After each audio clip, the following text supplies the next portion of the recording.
Sini biar saya panggil.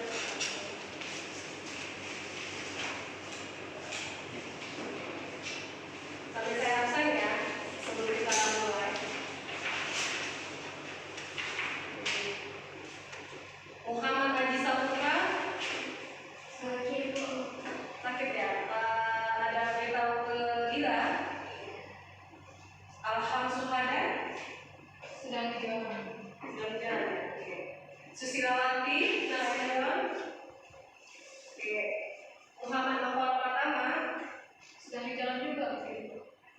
Pani Desirai. Adira Santri Wibowo. Atamalia Ulfa. Sakit ya? Ada yang berpanggil Sarah ya? Sarah. Oke, Sarah. Jidan. Oh, Jidan satu lagi.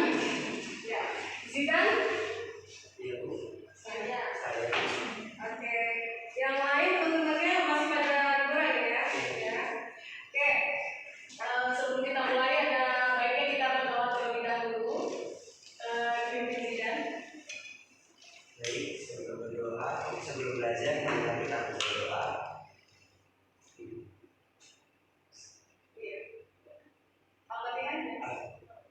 Bismillahirrahmanirrahim. Alhamdulillahirobbilalamin. Ar-Rahmanirrahim. Maliki yaumiddin. Iyyaka na'budu wa iyyaka nasta'in. Ihdinas siratal mustaqim. Siratal ladzina an'amta 'alaihim ghairil maghdubi 'alaihim waladdallin. Amin ya rabbal alamin. Ya, jadi mata kuliah kita seperti biasa tentang manajemen pemasaran syariah.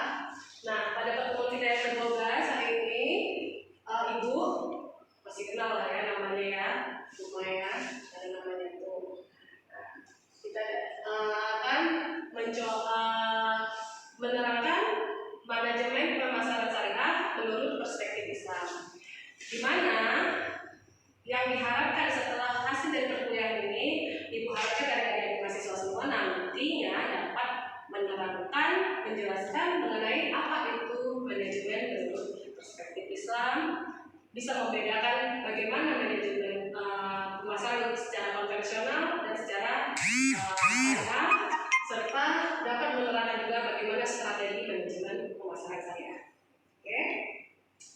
Sebelum kita lanjut, Ibu mau nanya dulu. Ini kan kita udah pertemuan ke-12. Ada yang masih ingat nggak sebelumnya? Ini kan kita baru selesai ini ya, kelas ya. Pasti masih ingat. Apa itu manajemen? Ada yang ingat? Manajemen? Mengatur. Siapa juga? Mengatur. Ya, mengatur. Ada lagi yang mau tambahkan? Mengelola. Oke. Fani? Fani tertib sekali dia masih pakai ini. Fani, Sila? Mengatur, Bu, mengelola serta memanage apa yang akan kita atur. Oke, baik. Perusahaan. Semua benar. Jadi manajemen itu mengatur kan ya. Bagaimana caranya suatu perusahaan atau bisnis dapat mencapai tujuan dari suatu perusahaan. Biasanya tujuan perusahaan apa? Profit ya, keuntungan. Dengan apa? Dengan cara memakai aspek-aspek apa tadi? Yang paling dikenal kalau memanage apa? POA. Masih ingat ya POA? Planning atau perencanaan, ya benar. Organizing, terus activating, berarti sudah diaktualisasikan ya. Kemudian apa? Di akhir harus ada controlling. Jadi segala kegiatan yang sudah direncanakan, kemudian diorganize sedemikian rupa oleh perusahaan, bagaimana bisa diaktualisasikan, kemudian harus ada review. Sudah benar nggak perencanaan yang sudah dilakukan perusahaan dikerjakan sesuai dengan perencanaan atau enggak? Ya kan? Kalau tidak, diulang. Itu lagi gunanya controlling. Oke. Ingat ya, supaya kita sebelum masuk ke manajemen, itu baru manajemen. Pemasaran apa? Di dalam kehidupan kita sehari-hari. Penjual. Oke, penjualan. Ada lagi? Memperkenalkan, memasarkan atau orang lain. Yang lain? Sarah? Mas Dilan? Berjualan, oke. Menawarkan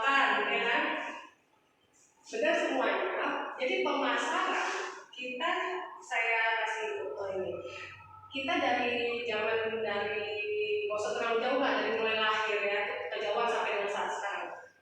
Dan kalau mulai lahir kita masih oek-oek, ibu kita udah mempersiapkan kira-kira nanti lahirannya di mana ya, gitu kan.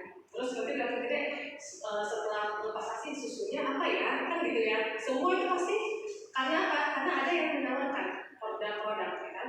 Produk di sini bisa berbentuk barang, bisa jasa. Itu produk. Jadi produk bukan melulu barang, ya. Jasa juga, ya. Kemudian gak usah itu terlalu jauh. Kita saksi sekarang aja, kalian bisa berada sini dari mulai pagi bangun tidur, ujuk-ujuk ke sini kan enggak ya, berbenah diri dulu ya. Apa pasta gigi yang mau dipakai? Gak usah sebut merek nih, kan bukan endorse ya. Misalnya serius banget. Saya pakai pasta gigi A, atau yang mana lebih bisa mengkilatkan gigi, jadi kalau senyum berapa jari gitu biasanya kita dicuing gitu kan.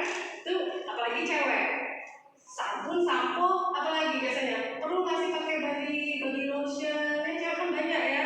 Nah itu semua pasti jadi pilihan kita, yang mana perusahaan yang di luar sana juga banyak menawarkan produknya kan. Mulai dari merek A, B, C, D sampai kita bingung kadang-kadang yang bagus ya, sama-sama membuktikan nggak ya sampai gitu ya. Nah, jadi pemasaran itu tadi ada proses penjualan. Sebelum penjualan itu apa? Ada penciptaan. Kan diciptakan dulu ya produksinya, produknya kan. Mau terserah dia apakah dia berbentuk barang atau jasa, dia harus diciptakan dulu. Nah, penciptaan terus tawarkan. Setelah ditawarkan ada apa ya? Ada perubahan nilai atau value ya, untuk yang dikatakan untuk apa? Dari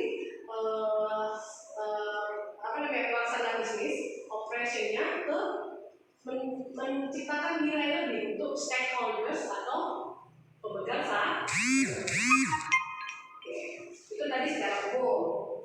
Tadi saya lihat di sini. Konsep-konsepnya itu pengertian pemasaran tadi ya yang saya sampaikan ya. Secara umum menurut ahli itu ada Kotler ya. Jadi Kotler kan buku pegangan kita semua ya. Dari kemudian dalam perspektif Islam bisa lihat.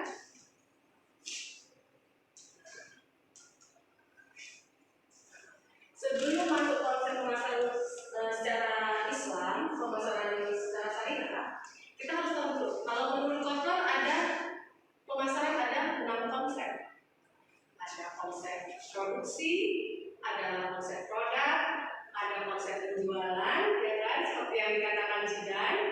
Kemudian ada konsep pemasaran, walaupun dia konsep pemasaran, di dalam konsep pemasaran sendiri ada tentang konsep pemasaran.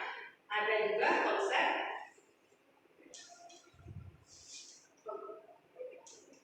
kita kesini dulu. Nah, produk tadi udah saya sebut ya. Nah, kalau produksi dia fokusnya ke bagaimana menciptakan, memproduksi aja ya kan? Dia lebih ke diri sendiri dalam arti sini perusahaan itu sendiri. Dia nggak peduli orang butuh atau enggak, yang penting dia memproduksi aja. Dia lebih ibaratnya ke situ ya. Nah, kalau konsep penjualan itu orang butuh atau enggak. Contohnya kayak asuransi mana, yang penting orang beli aja. Dia melakukan aktivitas penjualan. Orang itu butuh atau tidak, yang penting orang itu beli, dia sudah di situ untuk kepuasannya tersendiri, tidak memikirkan konsumen, ya kan? Nah, konsep pemasaran sudah mulai memikirkan kebutuhan konsumen karena pemasar biasanya marketing adalah merupakan menjalin hubungan antara perusahaan dengan customer, menjembatani yang bisa melakukan relationship hubungan ya antara perusahaan dengan konsumen, apa kebutuhan dari konsumen. Nah, kalau konsep pelanggan dia lebih memikirkan lagi apa yang kebutuhan di pelanggan. Untuk produk dia hanya konsentrasinya membuat produk, menciptakan produk apa lagi yang lebih bagus gitu.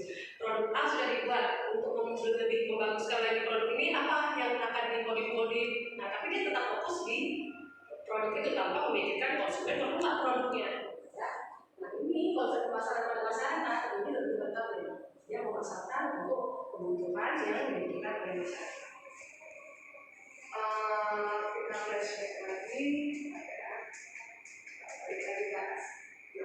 Ini dia 3 unsur konsep pemasaran. Ada orientasi pada konsumen. Nah, kita harus lihat sebelum kita memasarkan, kita harus lihat konsumen butuhnya apa. Jangan sampai kita udah memasarkan suatu barang ternyata itu nggak dibutuhkan di pasaran. Kan kita juga udah pernah sebelumnya pelajaran sebelumnya ada tentang STP ya, segmentasi. Kemudian apa? STP, targeting, target pasar, sama positioning. Ada juga marketing mix, ya kan? Ada people, apalagi yang 4P?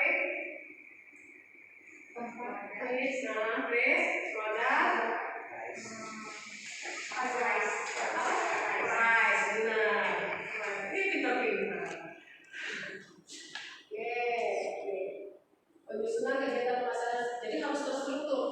Kita mau membuat satu kegiatan pemasaran, kan jangan juga asal-asalan. Karena kita mau tujuan akhirnya tadi profit ya. Nah, harus lihat juga tapi jangan hanya memikirkan perusahaan, konsumen puas nggak dengan produk yang kita kasih. Ini kan tentang konsep pemasaran secara konvensional, secara umum. Bagaimana penjelasannya?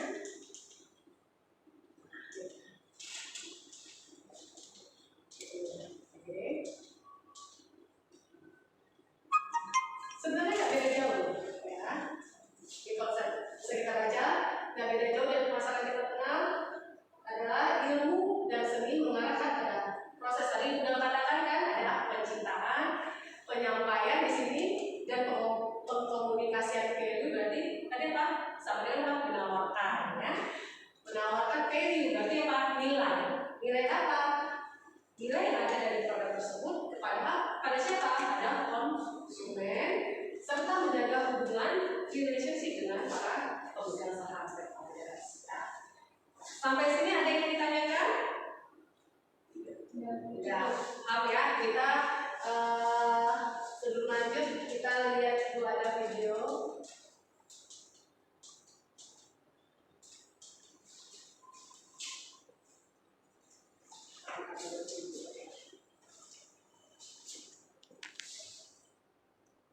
Sebagai contoh, kita bisa lihat video marketing mix menurut perspektif Islam berikut ini. Ya, sebagai saya berikan dia mulai ya.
video di layar ini. Ada yang mau memberikan argumen kira-kira apa itu marketing mix? Marketing mix yang mana yang benar?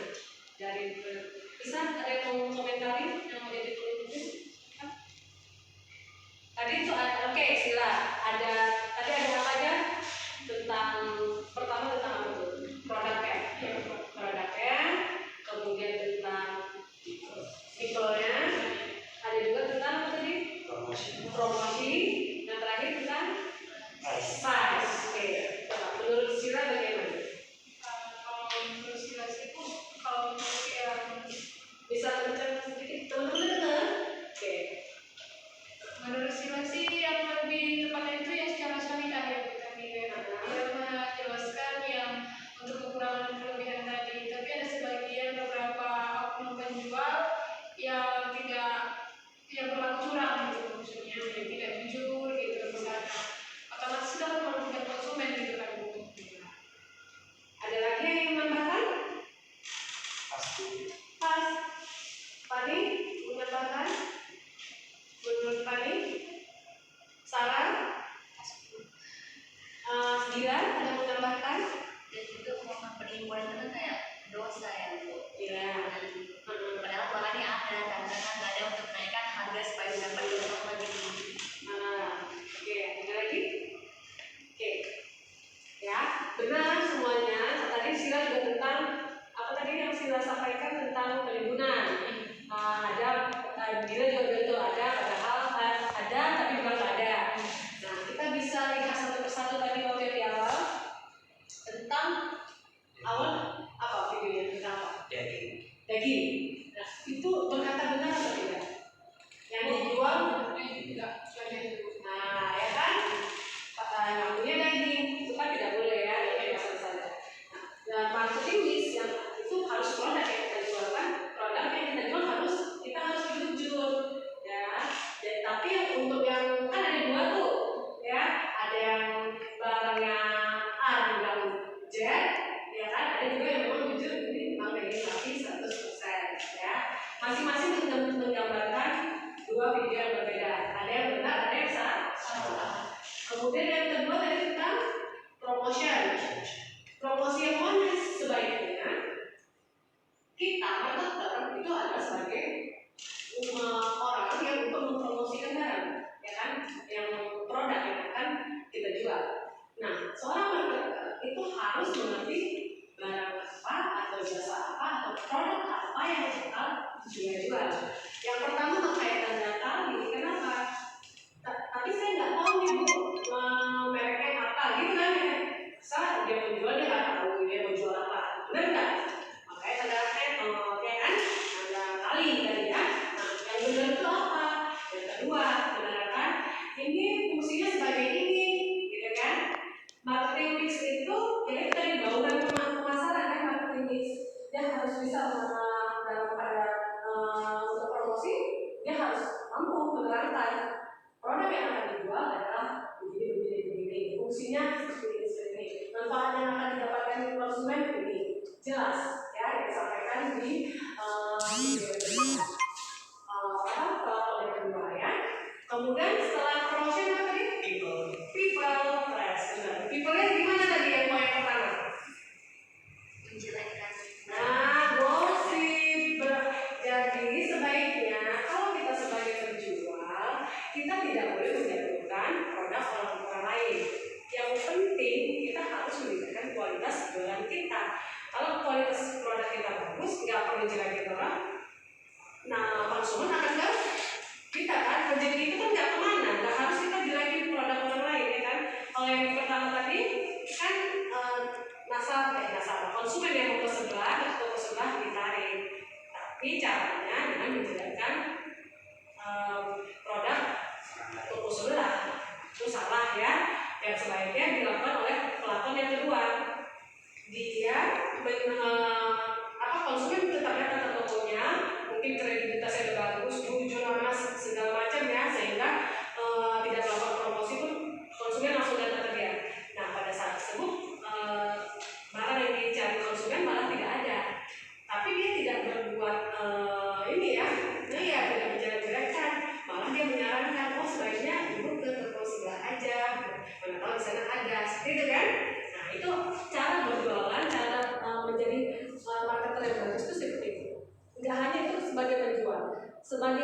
bisnis juga kan masuk ke dalam situ. People ya, orangnya. Kita berbisnis, melakukan transaksi dengan relasi ataupun kita dengan bawahan juga harus yang benar, jangan mengadu domba seperti itu atau menciptakan kejelekan-kejelekannya.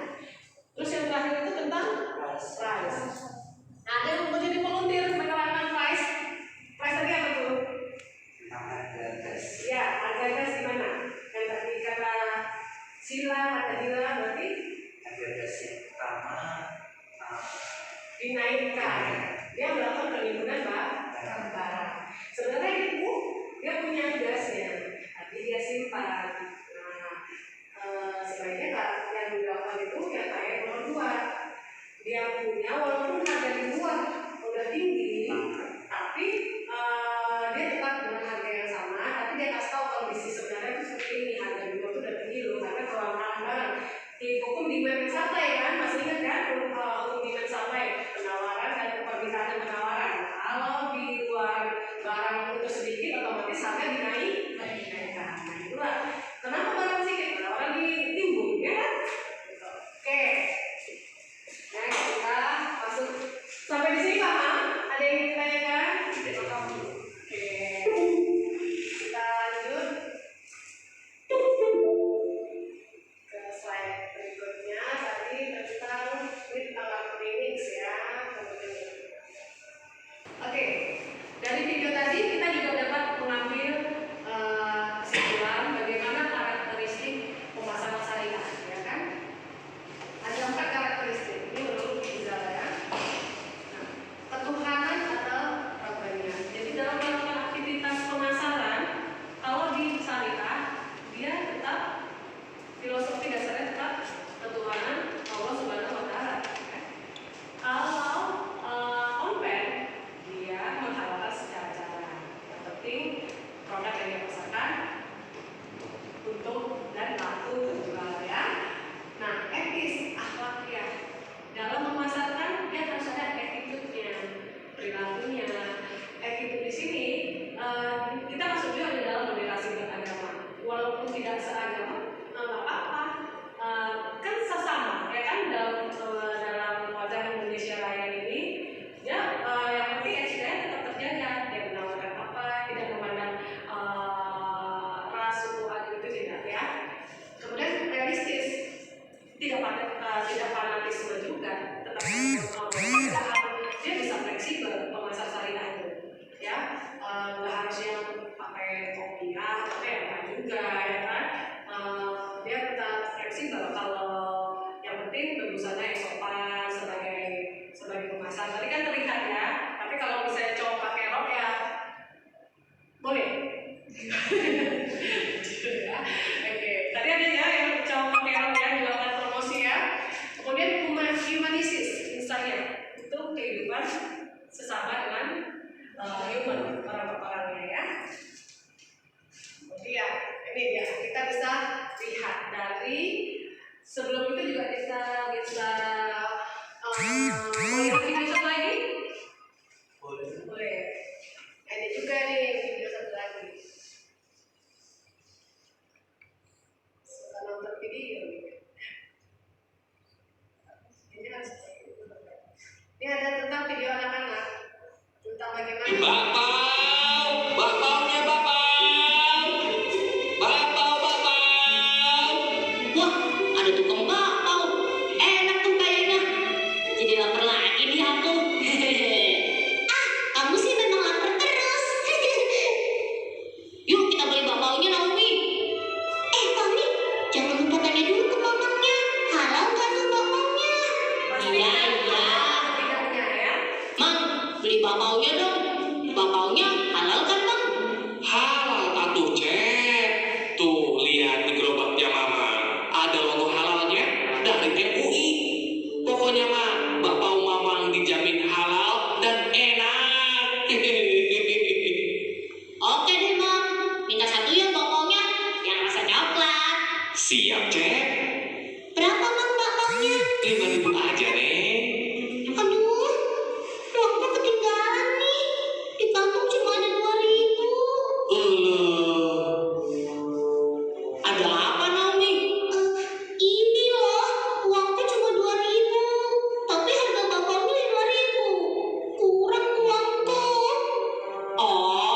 begitu. Nih, aku pinjamkan 3.000, tapi besok kamu kembalikan 5.000 ya. Nah, Loh, kok begitu? Memangnya kenapa? Kan aku sudah meminjamkan uangku. Nggak mau ah kalau begitu. Masa pinjam 3.000 kok harus kembalikan 5.000? Dek, udah atuh, jangan ribut di sini. Jadi gak belinya? Assalamualaikum. Waalaikumsalam, Pak Ustaz. Wah, kebetulan ada Pak Ustaz. Loh, memangnya ada apa, Bang? Ini Tat, Neng Naomi mau beli bakpao, tapi pas mau bayar, ternyata uangnya teh kurang. Cep Fahmi mau pinjamkan 3.000, tapi dengan syarat harus dikembalikan 5.000. Neng Naomi teh nggak mau. Astagfirullahaladzim. Benar begitu, Fahmi? Iya Pak Ustadz, kan lumayan. Fahmi bisa untung. Hehe. Aduh, Fahmi. Tidak boleh seperti itu. Jika kita meminjamkan uang sebesar 3.000, maka yang harus kita terima kembali adalah 3.000. Tidak kurang dan tidak lebih. Tuh Fahmi, tidak boleh seperti itu tahu. Loh, memangnya kenapa Pak Ustadz? Apabila hutang 3.000 dikembalikan 5.000, maka tambahan 2.000 itu disebut riba. Dalam agama kita, riba itu merupakan hal yang sangat dibenci oleh Allah Subhanahu wa Ta'ala. Waduh, berarti apa yang Fahmi lakukan tadi harus dihindari ya Pak Ustadz? Betul. Orang yang berhutang berarti dia sedang membutuhkan bantuan kita. Karena itu, kita tidak boleh memberatkannya dengan hutang yang ditambah jumlahnya. Nanti Allah bisa tidak cinta lagi terhadap kita. Astagfirullahaladzim, hampir saja Allah marah sama Fahmi. Kalau begitu, ini uangnya Naomi. Kamu tidak usah kembalikan. Wah, beneran nih. Nah, kalau itu namanya sedekah. Allah Subhanahu wa Ta'ala sangat suka dengan orang yang bersedekah. Hehe, Fahmi gitu loh. Ya udah, makasih ya Fahmi. Tapi nanti aku tetap kembaliin uang kamu. Karena aku kan cuma pinjam. Nah, biar lebih disukai Allah, gimana kalau Cep Fahmi beli lagi bakaunya 5? Enak aja. Oke, coba persingkat waktu dari video yang ditayangkan tadi. Ada yang mau komentari? Siapa yang mau komentari?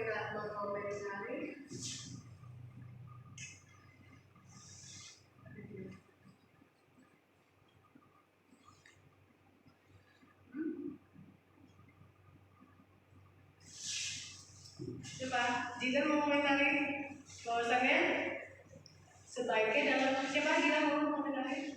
Seharusnya kita untuk membeli makanan kita harus melihat siapa yang menjual. Nah, benar, harus lihat halal tidaknya, ya kan? Kemudian Sebenarnya untuk meminjamkan uang kita tidak boleh melebihkan saat untuk mengembalikannya. ya, misalnya jadi riba.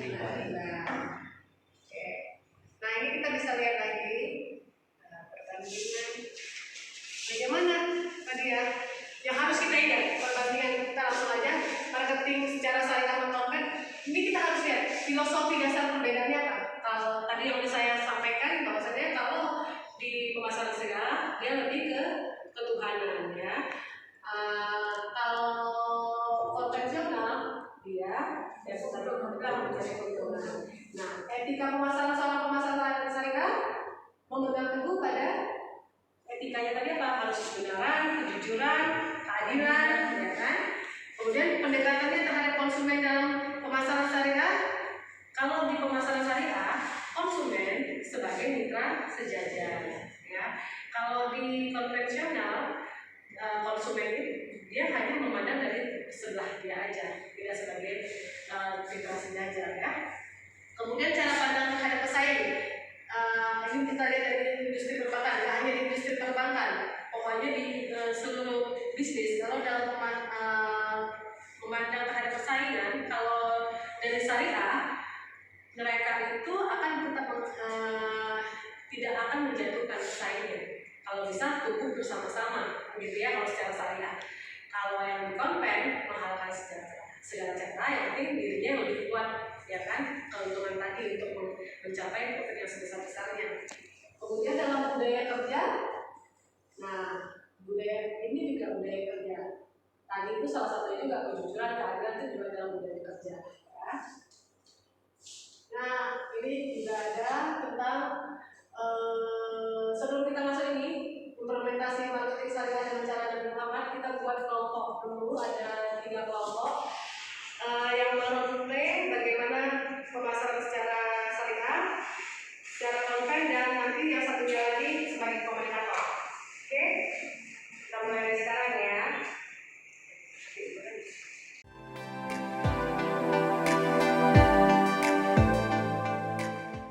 Oke. Assalamualaikum Ibu. Ini saya ada jual buku ini, Bu. Ini harganya murah, isi 50 lembar. Kalau misalnya beli lebih banyak, dia dikasih topping. Kebetulan kita ada promosi. Boleh saya lihat dulu. Oke, silakan Bu. Kok saya ambil satunya berapa ya? Kalau satunya 3.000 aja Bu. Kalau untuk satu mesinnya itu bisa lebih murah, jadi 12.000. Ya, beli satuan aja deh. Oh iya. Saya jual ya Bu ya. Terima ya Bu. Saya beli ya Bu. Iya Bu. Terima kasih. Iya. Assalamualaikum. Waalaikumsalam. Berkah ya Bu. Oke, ini tadi contoh secara syariah ya. Oke. Yang secara konvensional bisa mati dulu.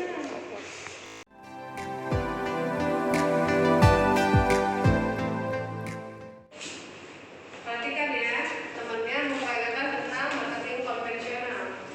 Permisi Bang. Ya, apa tadi Kak? Aku mau nyari handphone Android. Ada Bang? Oh ada. Kakak Yang mau second aja. Oh boleh. Kakak mau tipe yang mana? Saya ada 2 ini. Oh ya, aku boleh beli. Oh boleh. Ini gimana? Yang ini speknya bagus Kak. Ini juga lebih bagus, tapi harganya lebih mahal. Ini berapa? Ini harganya 5 jutaan. Ini bisa pakai 5G, terus kecepatan internetnya kenceng. Jadi bisa sharing sampai ke Australia. Berapa giga nih ini? Oh, ini untuk giganya ada 526 giga. Penyimpanannya juga banyak. No minus ya? No minus, karena saya kan memang barangnya only dari luar negeri kita impor ke sini. Ya, aku milih ini aja deh. Iya boleh. Ya, Bang. Oh, Terima kasih ya. Oke, nggak ada ini ya. Balik lagi, kalau lagi pernyataan. Permisi nih Bang. Oh ada apa lagi Kak? Aku bilang gak ada minusnya ya? Iya. Ini skala pecah ada minusnya. Apa itu minusnya Kak? Boleh dijelaskan? Ya ini untuk kamera nggak bisa dibuka ya? Kenapa ya? Oh iya, apalagi Kak selain kameranya? Terus ini juga retak layarnya. Oh, terus apa lagi? Banyak sih nih no minusnya, tapi emang dengan Oh, harga boleh. segitu banyak minusnya nih. Boleh saya cek kembali atau Kakak ada pemakaian dengan sengaja merusakkannya atau bagaimana? Banyak kan saya baru aja beli. Ya. Mana saya nyuruh. Ya, kami kan nggak tahu dari pihak kontennya memberikannya mulus saja, jadi mana tahu tempat Kakak terjatuh atau bagaimana kan kami nggak tahu di kontennya itu Kak. Oh boleh, nanti saya proses kembali ya Kak, mohon ditunggu dalam 7 hari kerja, nanti saya informasikan ke Kakak kembali. Lama banget 7 hari Bang. Karena Kakak komplainnya minusnya banyak, jadi kami harus detail pengecekannya. Oke, mantap. Keren ya. Yang satu dengan berbagai cara menerapkan produknya bagus, speknya apa tadi? Speknya bisa searching sampai luar negeri. Emang kalau misalnya vendor bagus ya bisa searching luar negeri. Tapi itu benar. Ini jadi segala cara bagaimana caranya si konsumen oke dengan nilai jual yang mahal, ya kan? Karena kita kasihkan nilai lebih kita banyak sampai melebih-lebihkan jadinya seperti itu kan, contoh konten tadi kan, jadi customer percaya kemudian beli, cuma akhirnya apa? Dia lagi dengan kecewa, karena tidak sesuai dengan yang diterangkan Abraham tadi awalnya ya kan, ternyata banyak minusnya, gitu ya. Sampai di sini paham ya? Ada yang komentari? Ada? Oke, kita lanjut bagaimana?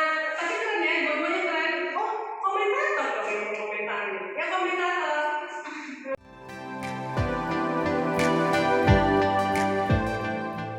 Untuk mengomentari bagaimana tadi ya role yang sudah dilakukan oleh kelompok sebagai pemasaran marketing syariah dan marketing konven. Oke, Sarah, komentarnya bagaimana? Kalau untuk secara syariah tadi bagus sih karena dia orangnya jujur, dia juga udah dia nggak mengada-ngada apa kondisi barang tersebut, kayak dia mengatakan dengan sejujurnya, nggak ada yang ditekan atau diperhatikan gitu ya. Sehingga konsumennya merasa puas ya Pak sebenarnya. Oke, kalau Rizky? Kalau saya tadi melihat yang dipraktekkan oleh saudara si Zidan dan Fani mengenai apa namanya ada muamalah di situ. Ya, akan muamalah ya. Kita harus di garis bawahi kalau di dalam marketing syariah ada akad muamalah. Ya benar. Terus Dalam proses muamalah yang dilakukan tadi itu udah bertolak belakang dengan prinsip syariah. kalau belakangnya apa? Bertolak belakangnya dapat dilihat dari apa namanya produsen yang penjual ya. Produsen itu menawarkan kepada konsumennya suatu barang yang mana barang itu tidak sesuai apa yang disampaikannya. Oke. Atau bisa dikatakan yang disampaikannya itu ada unsur kebohongan ya. Nah, tidak sesuai dengan yang sebenarnya dia tutupi ya. Ya, gitu. Sehingga konsumennya Sehingga kembali lagi ya. konsumennya kecewa kembali lagi. Nah, Karena ada unsur menyakiti itu. menyakiti karena tidak sesuai dengan tidak jujur ya. Tidak jujur. Ya gimana kan kalau di apa namanya kalau prinsip muamalah rasulnya itu harus jujur. Harus jujur ya. Itu yang paling utama. Paling utama dari yang dipraktekkan tadi ya. Dan yang kedua harus bisa memuaskan konsumen juga. Ya. Jadi kalau sudah tadi tidak jujur, konsumen akan kecewa. Benar ya? Jadinya ya. Yang dilakukan komentator, ada yang mau nambahin lagi? Ya, oke. Terima kasih kepada kelompok komentator. Sama-sama mengetahui bagaimana perbedaan antara marketing secara syariah dan konvensional, terus juga bagaimana sebenarnya seorang marketer ya. Nah, kalau Nabi Muhammad ya, seorang pedagang, contohnya ini dia dalam bertransaksi itu selalu jujur, adil, nggak pernah membuat pelanggannya mengeluh apalagi kecewa. Tadi sudah dipraktekkan ya. Nah, selalu menepati janji, nih, reputasinya sebagai pedagang itu jujur. Dia juga memperlihatkan rasa tanggung jawab. Tapi kalau misalnya kita ada video mengenai Nabi Muhammad, cuma takutnya waktunya, durasinya agak ini ya, saya cukup ini aja. Nah, sebagai marketer, Muhammad juga, Nabi Muhammad SAW juga apa? Dia berdagang, menimbulkan kemandirian, kesejahteraan bagi keluarga kan. Ini kemudian sebagai pedagang profesional tidak ada tawar-menawar yang berpertukaran. Nabi Muhammad dalam menyampaikan kepada konsumennya dengan bagus sehingga konsumen tidak merasakan ada sakit hati gitu ya. Kemudian gitu ya. Nih. Nabi Muhammad ini yang harus kita garis bawahi. Mengikis habis perdagangan praktik mengandung unsur penipuan. Tadi ada tidak sesuai berarti menipu ya. Menipu tipis-tipis istilahnya sekarang. Penipuan, riba. Tadi di video sebelumnya ada ya. Meminjam buat 3.000 jadi 5.000 dia balikinnya harus ya. Nah, tidak boleh ada judi, lara, keraguan, eksploitasi. Nah, pengambilan untung yang berlebihan. Itu tadi waktu video sebelumnya juga tentang apa? Waktu praktek penipuan barang. Ada yang mau ambil 2 kali lipat keuntungan, itu sangat tidak disarankan ya. Tidak boleh. Kalau kita ingin mengimplementasikan marketing secara Nabi Muhammad ya. Kemudian menghindari bisnis yang haram. Apa barang-barang haram? Tadi ada menjual B2 ya. Nah, itu sangat berdosa pastinya. Kita kita mengatakan sapi, sementara yang jual dijual, kan? Kemudian ini harus bersih, halal, kan? Nah, dari apa yang sudah sampaikan tadi, ada yang ditanyakan atau mau lihat video lagi, kelamaan ya kayaknya. Oke, langsung aja. Dari yang sudah kita saksikan tadi, harus kita miliki sebagai pemasar. Etikanya ini adalah harus memiliki kepribadian spiritual, yaitu kita segala sesuatunya itu harus berdasarkan filosofinya apa? Allah Subhanahu wa Ta'ala. Jangan sampai gara-gara untung besar kita jadi lupa yang kita kerjakan adalah dosa, gitu ya. Kemudian berperilaku baik dan simpati, sidik, benar, ya kan? Kemudian adil. Ini contoh Nabi Muhammad semua. Bersikap melayani dan rendah hati sehingga konsumen tidak ada tersinggung, tidak ada kemarahan. Kalau terjadi perselisihan paham, diterapkan dengan baik sehingga dapat dicerna oleh konsumen dan konsumen dapat menerima, gitu ya. Jujur, terpercaya, jangan bohong. Karena apa? Kalau sekali bohong nanti nggak akan membuat konsumen balik lagi, ya. Kemudian tidak suka berburuk sangka, tidak suka menjelekkan. Nah, ini tadi gibah aja ya. Panggil-panggil dulu, digibahin toko sebelahnya, ya. Kemudian tidak dapat sombong atau risma. Oke. Nah, kalau anda sekalian, adik-adik mahasiswa sekalian mau membangun bisnis dengan nilai syariah, suksesnya itu, sukses faktornya itu ada apa? Ada itu sidik tadi, terus amanah, fatwana, dan tablik, komunikatif. Sidik, benar dan jujur, ya. Ya pasti kalau kita jujur, orang pun akan senang. Itu merupakan kunci sukses kita. Amanah, terpercaya, jangan berkata bohong, dan apabila kita udah berjanji ditepati, ya kan, sehingga orang akan percaya selanjutnya. Kemudian komunikatif, sebagai pemasar nggak hanya pemimpin perusahaan, pemasarnya juga relasi bisnis harus bisa mampu menyampaikan apa yang ingin disampaikan ke relasi ke konsumen sehingga mereka paham, ya. Kemudian harus tegas. Nah, sampai sini ada yang ditanyakan? Tidak ada? Ada? Tidak ada?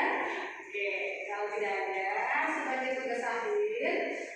Nah, mahasiswa, tadi kan kita sudah lihat ya semuanya video pembelajaran. Saya juga sudah menerangkan apa itu marketing, apa itu manajemen, apa itu marketing, bagaimana secara bagaimana secara profesional. Saya harapkan dari materi yang sudah kita sampaikan tadi, kalian juga sudah melihat video-videonya. Nanti boleh membuat, bisa